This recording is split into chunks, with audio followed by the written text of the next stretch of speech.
you know yung Alaska talk and text, very intriguing coaching battle here between Norman Black, you know, who's been coaching for the last 1,000 years, and you have Luigi Trillo, the guy who's apparently has surprised everyone by coaching Alaska all the way to the semifinals. And don't lie, don't tell me you totally expected Luigi to bring Alaska this far.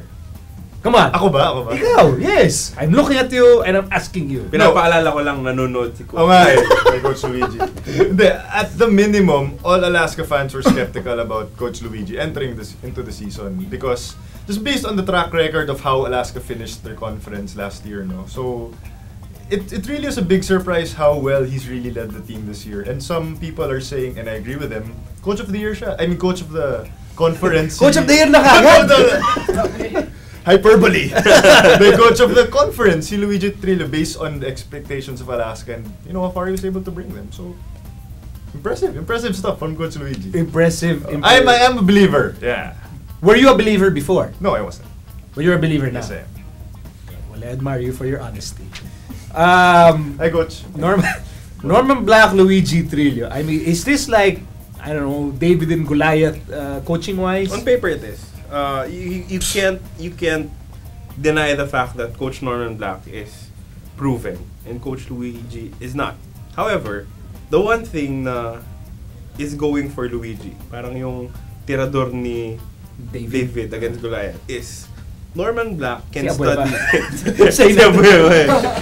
Norman Black can study coaches and he coaches better against opposition who he has known for a long while. Okay. Tim Cohn, Yang Giao, in the UAAP, Franz Pumaren, Leo Austria, he does not know Luigi Trillo that well. And I think that fact will be a good thing for Alaska. So parang may element of surprise. Yes. I can believe that. Let's ask the coach. Well, I think, Coach Luigi's actually done a good job. But, here's the thing. I've been saying all along, I mean, even before when last season, that you're not going to win any games or get anywhere if you don't have good players. So he has good players, and finally, he's put the pieces together. I mean, it doesn't hurt him that he's added JB Casio, Calvin Abueva. He's had more time to work and turn things around. He's gotten Cyrus Baggy to play really well. Barakel's playing much better than last year. Gabi Espinas has been playing big. I think he's actually doing a good job. And from the conversations I've had with Coach Luigi, he knows his stuff definitely. He prepares very well. He also has a good coaching staff. He Coach Alex, Topex, Coach Louis Alas. I mean, these guys they've been head coaches at the collegiate level. They've won championships. So they have a good staff, but of course if you have to compare him with Coach Norman, it's pretty tough to say they're on equal footing because Coach Norman's won so many championships in the pros, in the UAAP, and the staff that he has is basically the same staff that he's carried with him in the UAAP. And as they say, as Ateneans like to put it now, they're the best staff around in the whole basketball in the Philippines. So I don't know how true that is, but they're definitely good. They've won so many things, so I'd have to say they have the edge, of course, just in terms of experience. But that's no disrespect to sila Coach Luigi and what they've done to Alaska. Here's the thing about Norman Black. Okay, yes, he's a veteran coach. He's a champion PBA coach, 10 championships, Grand Slam coach. Pero matagal yung huling PBA championship. I was about to say that. Matagal na yan. That. And when you think about it, if you close your eyes and not think about the Ateneo 5P, they're in the same boat. Mm-hmm. They're in the same boat.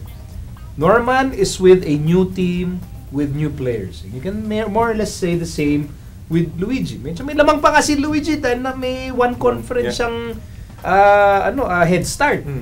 So you can actually make an argument that these two guys are in the same boat. Norman is back in the PBA for the first time in years.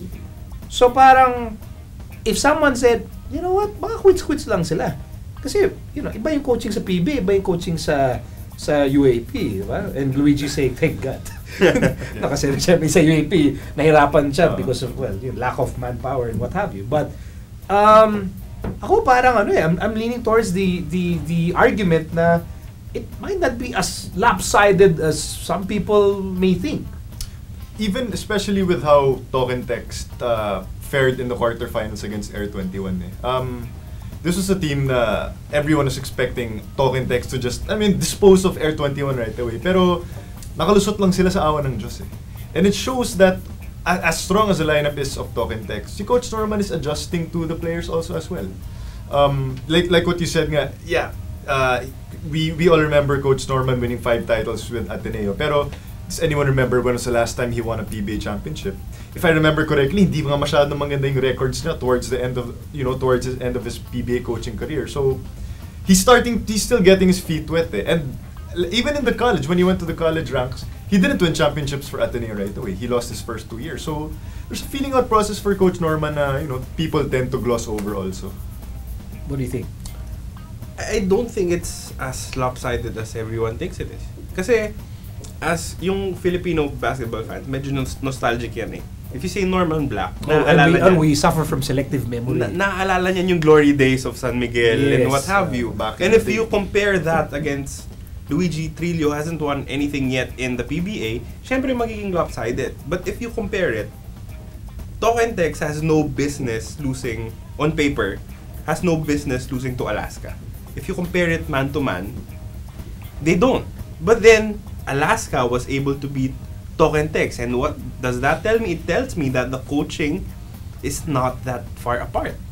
Ako para sa akin, the one thing that Coach Luigi has shown this year na nagulat ako is his willingness to adjust to situations or to matchups na maski sa starting lineups one day you'll see si Mac Barakel starting, Azul, sometimes you'll see Rafi Reyes start the game. So he has these different tweaks na like what Carlos said, kayang-kaya na bantayan ni Coach Norman or to prepare ni Coach Norman for players or teams na he knows what to deal with. Pero pag Alaska, it can change starting lineup from game to game to game. So that's what will keep Coach Norman up at night. Just very quickly, nonsense ba yung sinasabi namin? They definitely have a good point. I mean, Coach Dalawa kami. Luigi, Kailangan i-defend. he's paid his dues. He's been an assistant for the longest time. But also, I think really, Coach Norman, I'd still say he has the advantage just because, he's won in every level, and it may have been a while since he won the PBA, but he was part of all these champion teams of Talking Tex. I'm not sure how big a role he's played there, although I believe from what I've heard that, he helped them a lot with Defensive defense, diba? So definitely yun. But in terms of the lineup, I honestly would say that Alaska's lineup is not that far from Talking Tex in terms of talent. If you take maybe the top 7 players from both teams, I wouldn't say it's that far apart for me, just personally. Feeling ko this series will be won more by the players on the court than by the coaching behind the I will have to scenes. disagree. I think if Talking Tex is going to dominate Alaska, To be sa system. Norman will have that imprint, that impact. I mean, kailangan ma-outcoach si Luigi in all facets, and at the same time, Talking Tex outplays Alaska, and that's how you find yung mga prediction na 4-1 and mga 4-2. I think it's imperative that Coach Norman, would fit the expectation of most So you people. don't think Coach Norman can just throw out his players on the floor at mananalo na sila? No, definitely no, not. Not no, against this no, Alaska no. team. Gusto mo lang marinig eh. Racing nga.